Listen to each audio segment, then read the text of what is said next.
लगाया गया है। तो आपको बता दें कि पश्चिम बंगाल की ये घटना जहां पर देखिए चुनाव खत्म हो गए, रिजल्ट आ चुका है और अब सरकार बनाने की जद्दोजहद चल रही है, लेकिन इन सब के बीच जो पश्चिम बंगाल है वहां पर लगातार आपको बता दें कि हमले जो है वो हो रहे हैं, बम फेंके गए, गोलियां चलाई गई हैं, बीजेपी कार्यकर्ताओं पर हमला हुआ है। इससे पहले भाजपा नेता शुभेंदु अधिकारी ने कहा कि उनके पर्सनल असिस्टेंट चंद्रनाथ रथ की हत्या इसलिए हुई क्योंकि उन्हें ममता को हराया है। और शुभेंदु ने कहा जिस हत्या को जिस तरह से अंजाम दिया गया उसकी जितनी भी निंदा करे कम है। हत्या की वजह भवानीपुर से ममता की हार हो सकती है। तो आपको बता दें कि बम फेंके गए हैं, गोलियां भी चलाई गई हैं, ये बात कही गई है। हावड़ा में चुनाव के बाद हिंसा की तस्वीरें सामने आई हैं, घायलों को अस्पताल ले जाया गया है।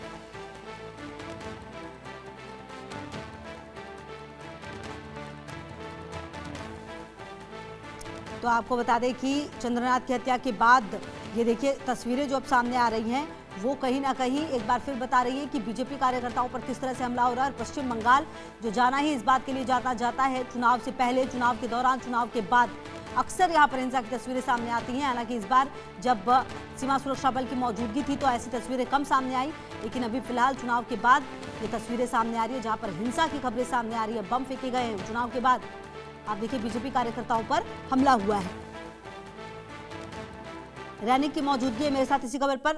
रैनिक, क्या जानकारी मिल पा रही है इस पूरे घटनाक्रम के बारे में, क्योंकि चुनाव हो गए लेकिन उसके बाद जो हिंसा है वो लगातार हो रही है। पहले पीए की हत्या की गई शुभेंदु अधिकारी की और अब इस तरह की घटनाएं जगह जगह पर।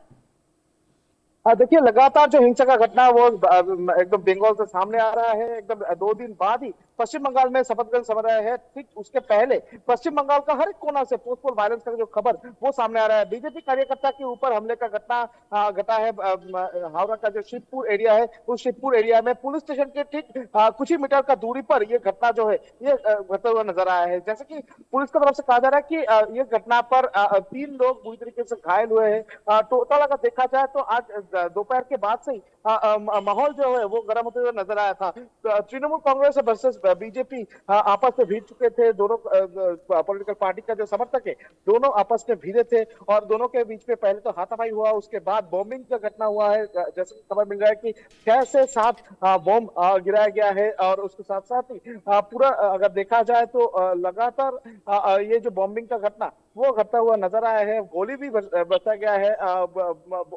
3 लोग बुरी तरीके से घायल हुए हैं और भी 2 लोगों का घायल होने का खबर आ रहा है।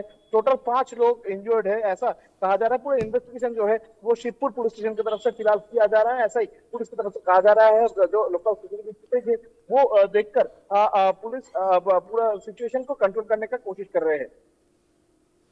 बिल्कुल। अच्छा रैनी, क्या जो ये तस्वीरें सामने आ रही हैं वो कहीं ना कहीं परेशान करने वाली है? ऐसे में जब लगातार देखिए पहले ही गृह मंत्री ने कह दिया था कि चुनाव के बाद भी सीमा सुरक्षा बल की मौजूदगी 2 महीने और वहां पर